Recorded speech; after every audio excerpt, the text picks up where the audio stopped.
aux mains, des fers aux pieds, mais il les avait brisés. Alors ce matin, je vais vous inviter à ovationner un grand orateur qui va nous bénir par la parole de Dieu.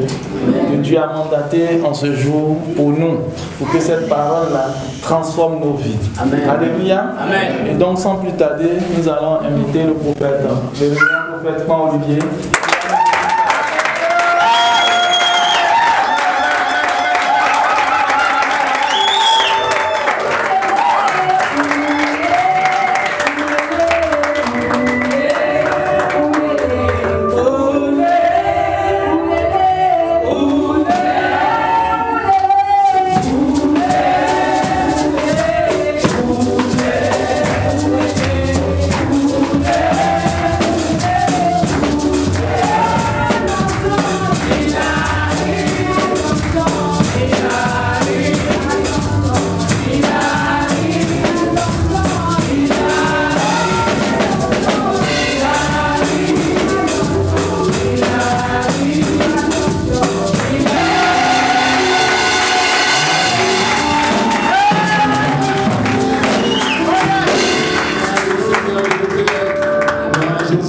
Amen. Alléluia. Amen.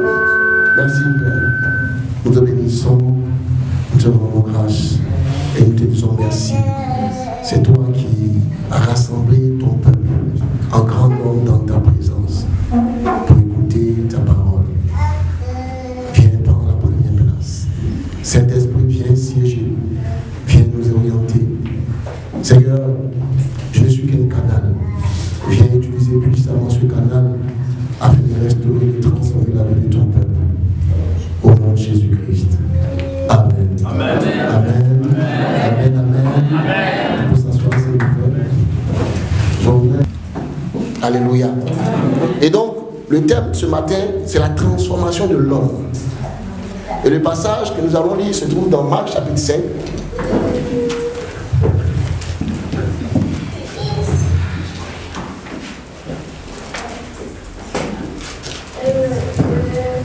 Marc chapitre 5, du verset 1 au verset 20.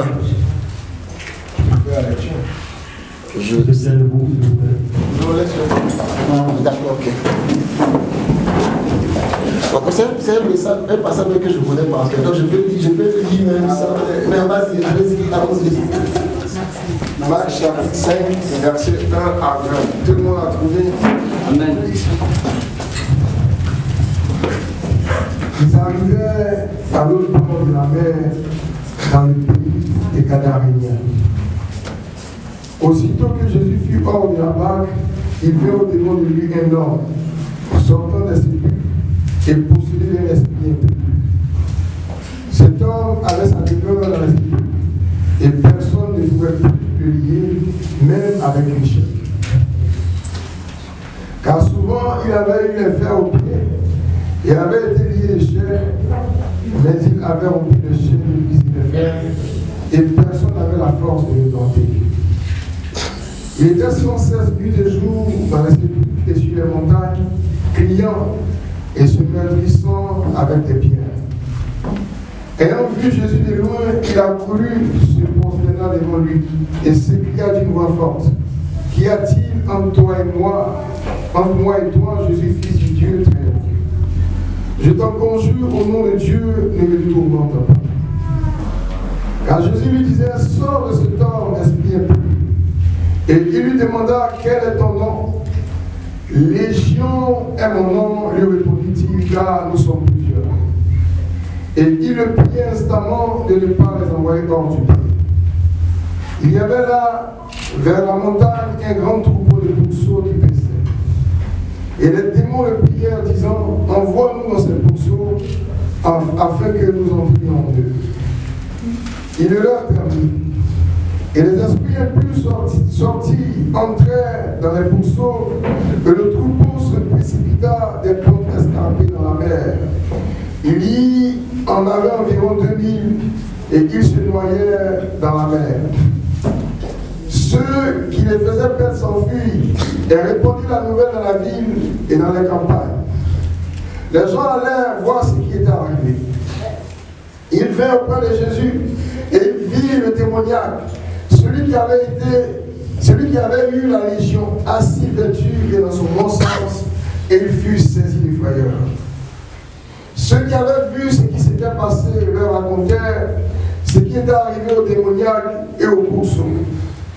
Alors il s'est mis à supplier Jésus de quitter le territoire. Comme il montait dans la barque, celui qui avait été démoniaque lui demanda la permission de rester avec lui. Jésus ne le lui permit pas, mais il lui dit, va dans ta maison vers les siens et raconte-leur tout ce que le Seigneur t'a fait et comment il a eu pitié de toi. Dernier verset. Il s'en allait et se mit à publier dans la Décapole tout ce que Jésus avait fait pour lui, et tout fut dans l'étonnement. Alléluia. Amen. Alléluia. Amen. Acclame Jésus une fois encore.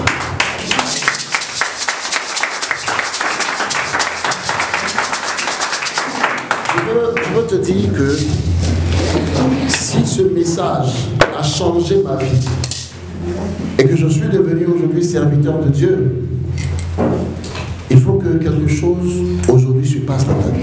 Amen. Le terme de ce message, c'est la transformation de l'homme. Amen. Amen. Est-ce que tu es transformé? C'est une très grande question que chaque chrétien doit se poser. Est-ce que je suis transformé? Est-ce que le fait que je vienne à l'église veut dire que je suis transformé? Est-ce que le fait que je sois appelé chrétien veut dire que je suis transformé? Amen. La Bible nous parle d'un homme, et dans certaines versions, dans certaines éditions de la Bible l'appelle le fou de Gadara, ou le fou du territoire des Gadaréniens. Amen. Donc, quand vous voyez déjà le titre, dans certaines versions comme la mienne, c'est le démoniaque guéri. Donc, quand vous voyez le titre, vous comprenez que il s'agit ici d'un homme qui, à l'origine, était dans un état de maladie. Mais lorsque nous prenons le dernier verset, verset 20, la Bible dit, il s'en alla et se mit à publier dans la Décapole ce que Jésus avait fait pour lui, et tous étaient dans l'admiration. Quand nous lisons ce verset, cela veut dire que Jésus a fait quelque chose dans la vie de cette personne. Et donc, ce que Jésus a fait dans la vie de cette personne a fait que lorsqu'il parlait dans la Décapole, Déca en grec veut dire 10, Paul veut dire ville, donc dans les 10 villes environnant le territoire des Gadaréniens, lorsqu'il parlait, les gens étaient dans l'admiration. Lorsque Jésus intervient dans ta vie, tu ne peux que attirer l'admiration. Amen. Amen. Ceux qui sont autour de toi doivent sentir que quelque chose, c'est pas une fois devenu chrétien, mais devenu pire que les païens. Et on ne comprend plus on comprend plus comment est-ce que l'église marche. Et Paul pouvait dire, ce qu'on ne voit pas au milieu des païens, c'est au milieu des enfants de Dieu qu'on voit ces choses. Si on voit ces choses au milieu de nous, ça veut dire que dans la vie de plusieurs d'entre nous, Jésus n'a pas travaillé. Mais si Jésus n'a pas travaillé, est-ce que c'est parce que Jésus ne voulait pas travailler, ou bien c'est parce que toi-même, tu ne voulais pas que Jésus travaille?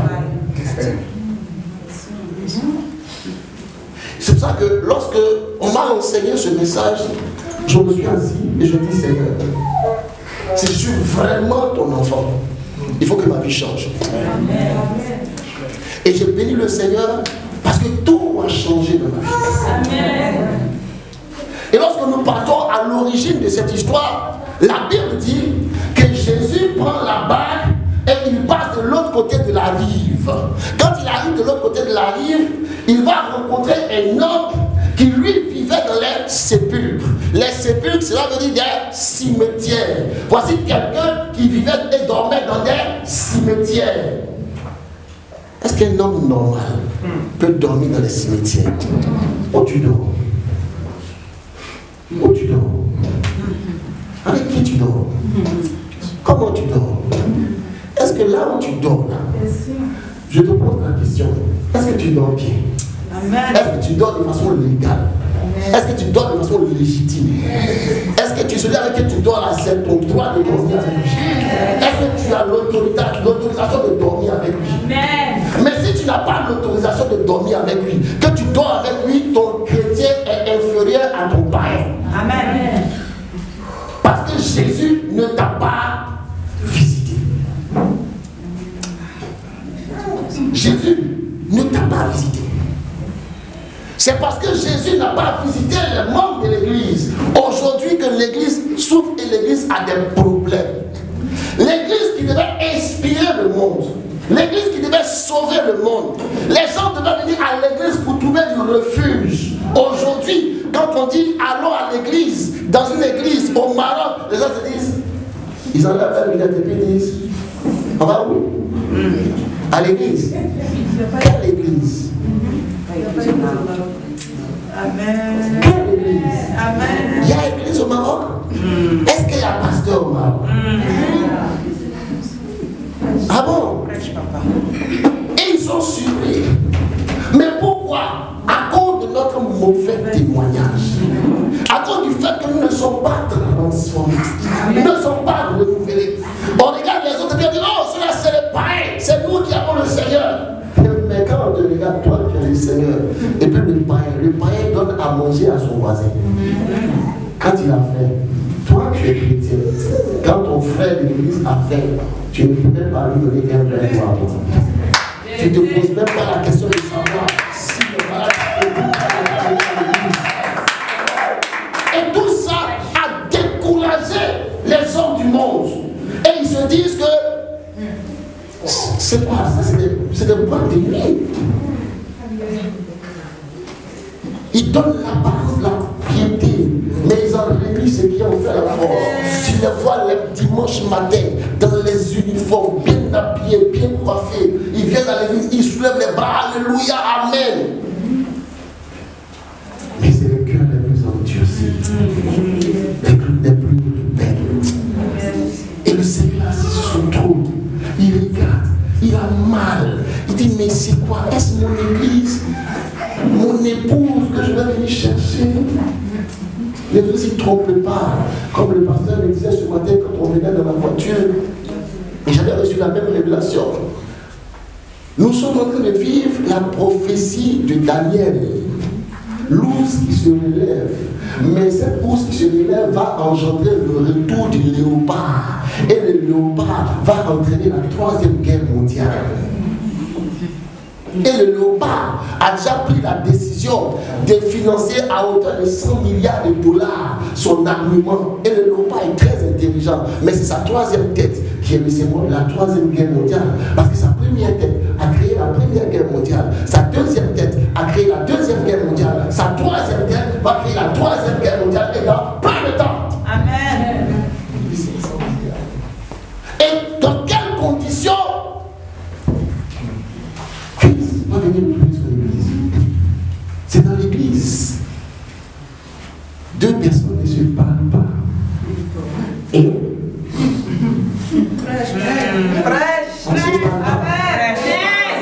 c'est dans l'église. C'est là. Je ne vais jamais lui adresser la parole. Alors qu'il a dit, je vous donne un commandement nouveau. Aimez-vous les uns les autres. Est-ce que Christ, est-ce que tu as été transformé? Non. Si ce n'est pas le cas, tu es encore dans le tombeau. Amen. Tu dors dans un sépulcre. Vous savez, notre cœur peut nous faire dormir dans le sépulcre. Ton cœur est noir, méchant, serré, tu ne pardonnes pas. Et moi, ce qu'elle a fait là, il a levé pour moi. J'ai un grand poussé pour moi. Si moi je ne fais pas ça, c'est que c'est pas moi. Tu as pas le tombeau. Tu n'as pas rencontré Jésus et Jésus ne t'a pas rencontré. Parce que quand Jésus vient te rencontrer, il te rencontre dans l'église, mais aussi dans le cœur. Dans le cœur, dans l'église.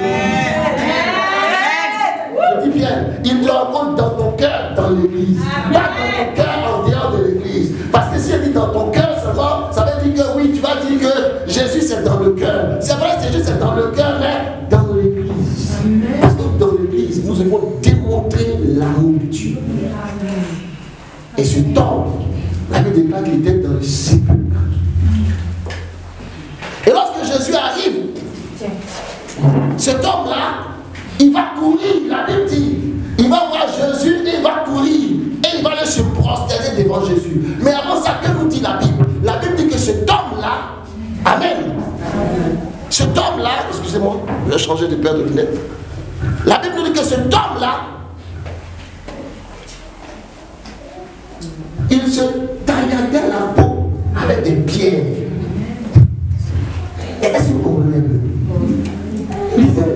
Il se tailladait la peau avec des... Est-ce qu'un homme normal peut se taillader la peau avec des pierres? Bon, prenons les anciens. Je prends une pierre, je vis dans un tombeau, je commence à me taillader la peau. Quelle est la première chose qui va disparaître de moi? Non, ce n'est pas la peau.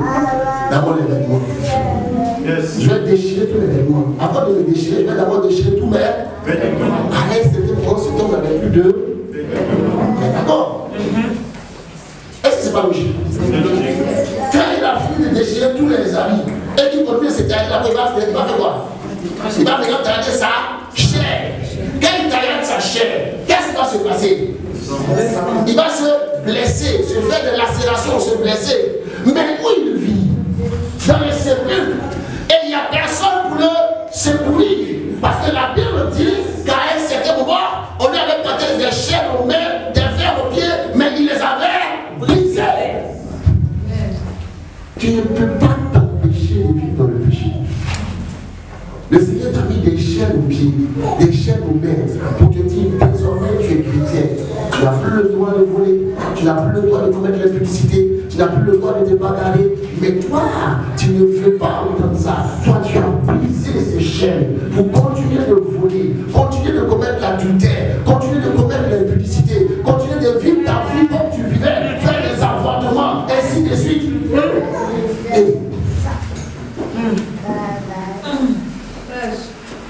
Et le Seigneur dit, cet homme-là, il avait des lacérations. Quand il est arrivé, quand il fait des plaies, qu'est-ce qui se passe? Les plaies vont faire quoi? S'infecter. Quand ça s'infecte, qu'est-ce qui se passe? Ça devient douloureux. Et donc du puits sort la douleur. Il va vivre la douleur. C'est pour ça que quand les gens sont dans le péché, ils souffrent. Parce que cet homme, c'était un homme naturel, comme tu l'es aujourd'hui. C'est vrai que quand quelqu'un n'a pas rencontré Jésus, il est un homme à l'état naturel. C'est-à-dire qu'il n'y a pas de limite. Il a la forme de faire des choses par lui-même. Il n'a plus de repère, il n'y a plus de conscience spirituelle. Il n'y a rien pour le limiter, il n'y a rien pour l'empêcher. Je dis aux gens, un chrétien qui vient à l'église en état est un chrétien naturel. Ce n'est pas un chrétien renouvelé. Parce que quand tu es un chrétien renouvelé et que tu sais que le jour du dimanche, c'est la sainte convocation, ce que tu fais, c'est que tu dois arriver à l'église avant que le Seigneur n'arrive. Parce que le Seigneur a dit 10 heures, comme le Seigneur qui est omniprésent est là exactement à 10 heures. Mais toi, tu arrives à 10h40. 11 heures. Tu es un chrétien naturel. Yes. Tu n'es pas renouvelé. Et cet homme donc va avoir des douleurs, il va sentir mauvais. Parce que les plaies vont être purulentes, donc il va sentir. Je vais te dire une chose. Quand tu n'es pas, tu peux te laver avec l'eau, te parfumer. Tu vas beaucoup coucher mon fils. Te parfumer. Mais spirituellement, il y a des gens qui sentent mauvais. Quand tu as l'odorat spirituel, tu peux t'asseoir à côté de quelqu'un qui est parfumé de la tête ou quand tu le regardes, tu sais, il pue. Et cet homme sentait mauvais. Et vous savez, comment est-ce qu'on sent, comment on sait qu'on sent mauvais? Quand on se regarde, on se déteste. Yes. Si tu te regardes toi-même, quand tu te détestes, ça veut dire que spirituellement tu sens mauvais. Je jour, je discutais, j'avais un entretien avec une jeune dame qui avait pour longtemps vécu dans les bars. Et au cours de l'entretien, je lui disais, on va aborder un thème dans l'entretien de la délivrance, les hommes que tu as connus. Je lui dis, est-ce que tu peux faire la liste des hommes que tu as connus? Elle a baissé la tête. Vous savez, il y a des signes qui ne trompent pas. Elle a baissé la tête. J'ai compris que sa liste était longue. Je dis, comment il s'appelle le premier? Comment il s'appelle le deuxième? Comment il s'appelle le troisième? Et à un moment, elle ne connaissait plus. Elle ne se rappelait plus. Papa ne sait plus si c'est ici, si c'est là-bas. Pour finir, je lui ai dit, comment tu te sens? Elle dit, maman, j'ai honte de moi. Je me sens sale. Il dit, c'est le moment que tu as honte, que tu te sens sale. La nature divine. Est-ce que tu n'as pas honte de toi? Quand ton passé, quand le secret qui est dans ta vie est si lourd à porter, tu n'as besoin que de te repentir pour que ce fardeau soit ôté.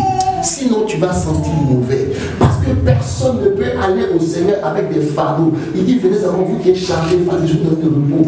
Tant ton fardeau, tu ne le déposes pas au pied de Jésus, mais tu veux le garder sur toi et venir dans la présence de Dieu.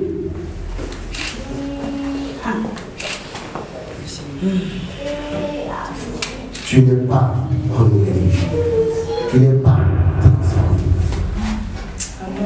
Et la Bible dit, quand Jésus apparaît, il court au pied de Jésus, il se jette au pied de Jésus et il appelle par son nom. Il dit, Jésus, fils du Dieu très haut.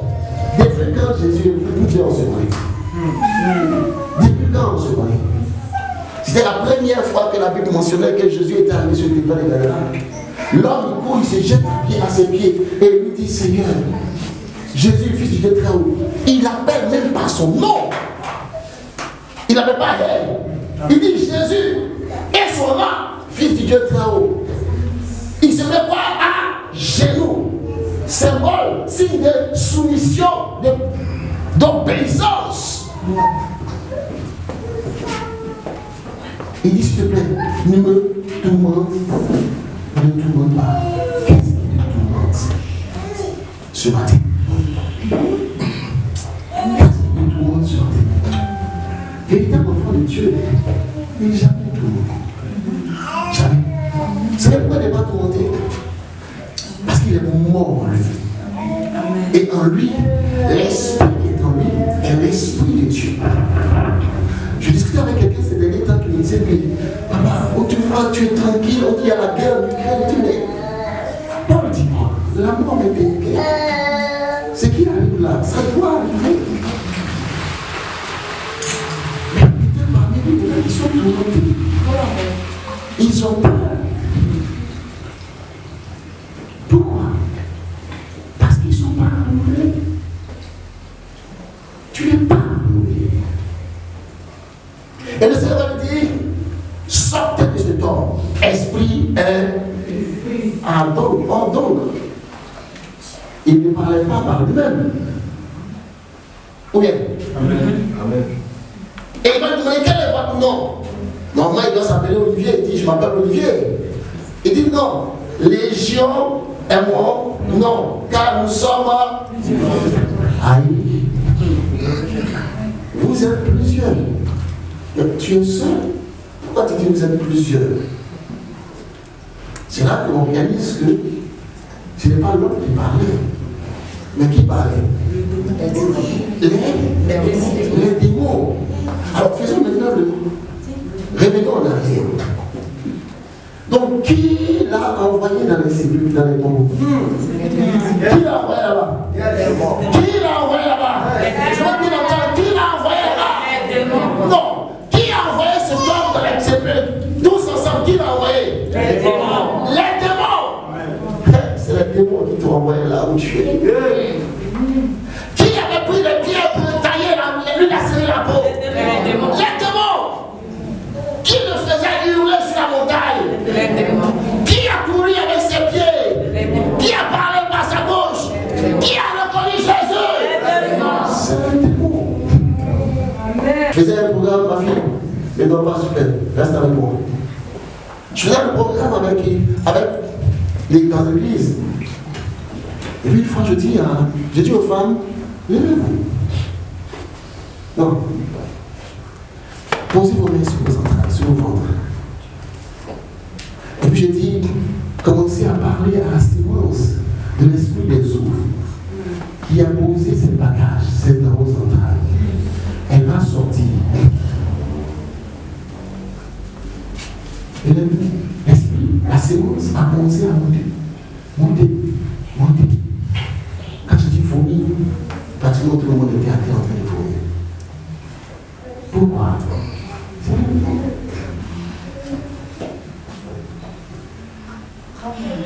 Est-ce que tu es renouvelé? Est-ce que tu es renouvelé? Si tu n'es pas renouvelé, ta vie sera une vie d'esclavage. Une vie d'esclavage. Vous savez, pendant pratiquement 15 ans de ministère, j'ai vu beaucoup d'hommes et de femmes souffrir. Vous savez, Dieu, quand il est avec toi, même dans la souffrance, il t'élève. Lisez bien le livre de l'histoire de Joseph. Joseph était le préféré de son père. Ses frères, remplis de démons de jalousie, l'ont poussé, l'ont vendu, pensant que Joseph allait disparaître et l'affection de leur père allait se reposer sur eux. Mais ils ne savaient pas qu'ils accomplissaient le projet de Dieu. Les démons, par moment, sont des instruments de l'évêque. Amen. Les malheurs par qui provient le malheur. Car si avec des démons tu persécutes un véritable enfant de Dieu, tu te soumettras à lui tôt ou tard. Amen. Et Joseph a été vendu, il a été saisi par les Ismaélites, vendu en Égypte comme esclave. Mais dans la maison de Potiphar, il va retrouver les douleurs. Amen. Dieu ne nous mettait jamais longtemps dans la servitude. Amen. Même quand il nous mettait dans une situation de difficulté, il nous redonne des couleurs. Amen. Et Joseph va retrouver des couleurs. Mais les démons qui ne lâchent jamais prise vont revenir. Et ils vont dire, mais tu es trop beau, tu es arrivé sale, galeux, gringalé. Mais quand on te voit maintenant, on voit le joli garçon qui est en toi. Le diacre est très bon. Amen. On voit le joli garçon qui est en toi. Amen. Et la femme de Potiphar va lui dire, couche avec moi, ça fait quoi? Mais Joseph était renouvelé. Celui qui est renouvelé, sa première caractéristique, c'est la crainte de Dieu. Et dis-moi, je peux faire tout dans la maison, mais toi, ne te touche pas. Amen. Si c'était les blancs. On dit qu'on va te donner une promotion. Couche avec moi. Quand tu as entendu une promotion, là, tu vas le mettre là ta carrière. Mais je ne sais pas dire non. Il est sorti par la fenêtre. Il a été accusé. On l'a jeté en prison pendant au moins 4-5 ans. Et il a expliqué la révélation des chansons du banetier du roi, tout ça. On l'a oublié.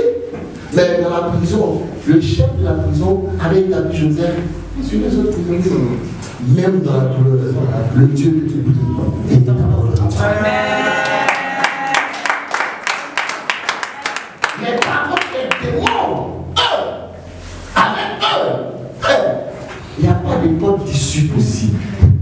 Il y a des temps de soupir et des temps de relaxation.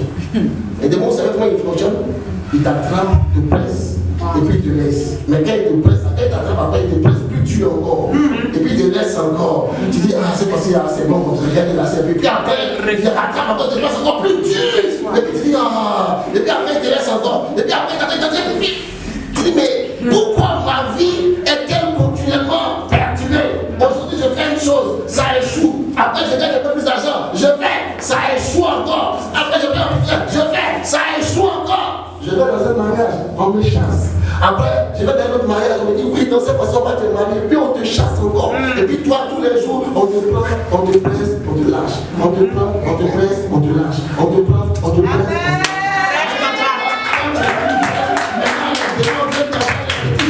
Qui vient s'amuser avec toi. C'est que toi, toute ta vie, les démons vont s'amuser avec toi. Toute ta vie, les démons vont s'amuser avec toi. il te prend, il te laisse. On te reprend, on te laisse. Et puis à un certain moment, quand tu es influencé, il n'y a plus rien.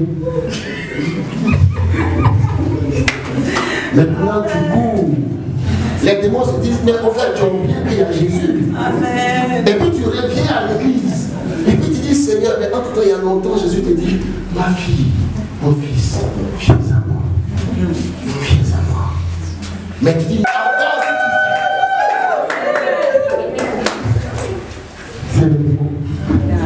Les démons, ils sont méchants. Amen. Il y a une chose. Pendant 15 ans, je rends grâce à Dieu par le nom de Jésus, j'ai chassé les démons. Mais j'ai produit toutes les histoires que vous ne pouvez pas imaginer. Et les démons, vous savez, l'expérience fait que quand on regarde la salle comme ça, tu les regardes comme ça, tu passes les regards comme ça. Et même une toilette, quand tu as tel.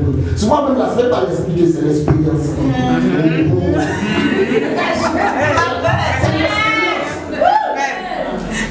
Amen, c'est l'expérience. Mais pourquoi? Mais il y a un fondement spirituel. C'est que le démon, il ne change pas sa manière de faire. Le démon du vol, il y a la manière dont il s'assoit. Le démon de l'adultère, il y a la manière dont il s'assoit. Vous savez, souvent quand vous voyez des gens qui parlent, on sait que moi,